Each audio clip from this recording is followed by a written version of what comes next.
2023 is set to bring forth a handful of films that truly pique my interest, which is quite rare considering how selective I am about going to the cinema nowadays.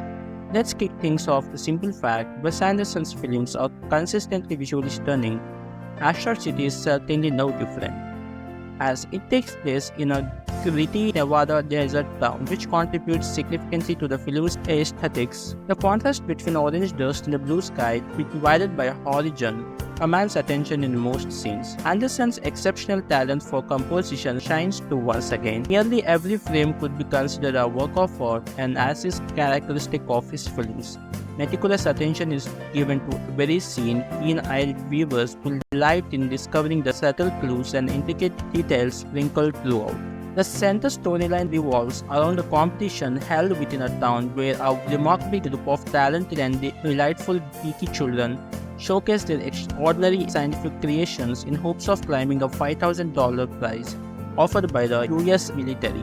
However, their plans take an unexpected turn when an animated alien crafted in a distinctive stop-motion style, reminiscent of Isle of Dogs, pays them a visit. This visitation disrupts everything, leading the characters to face the challenging circumstances of an enforced quarantine in a remote, isolated location. At the start, Asteroid City cleverly unveils itself as a movie within a movie, delving into the production of play bearing the same name. Interspersed between scenes of the theatrical performance, we catch glimpses into the author's life, witness casting process for the show, and observe the behind-the-scenes struggles faced by the actors. These moments are often accompanied by on-screen narration provided by Bryan Cranston. The unique approach employed by Anderson serves as a means to elucidate certain elements of the film while gradually blending into the primary production itself. As a result, we witness instances where individuals mistakenly appear in the wrong scenes or raise queries regarding the motivations of their stage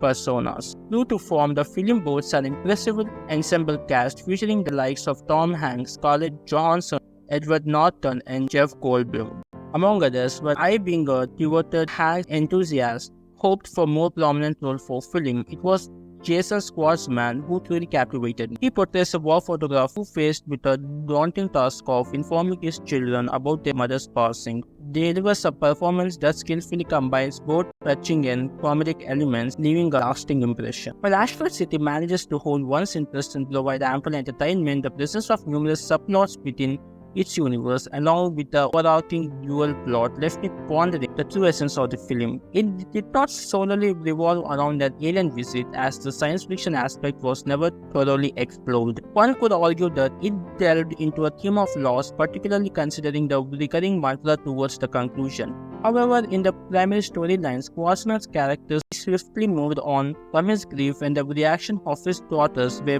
primarily portrayed by comedic effect. Considering the timing of the film's production and release, I initially speculated that Asteroid City might explore the themes of COVID-19 pandemic and the subsequent lockdown. However, beyond the connection, I struggled to identify further parallels. The fictional author of the play, portrayed by Norton, describes his work as being centered around the concept of infinity, hinting at a potential focus on extraterrestrial elements. Several thought-provoking questions arise in this regard. Where did the alien originate from, and where did it ultimately depart to? What motivated its visit to Earth? Furthermore, once the knowledge of extraterrestrial life becomes public, will irreversible changes occur in our world? The problem lies in the timing of these inquiries, as they arise relatively late in the film, are predominantly presented as rhetorical and receive minimal focus in narrative, overwhelmed by numerous side stories interwoven within the two primary plots. Asteroid City is undeniably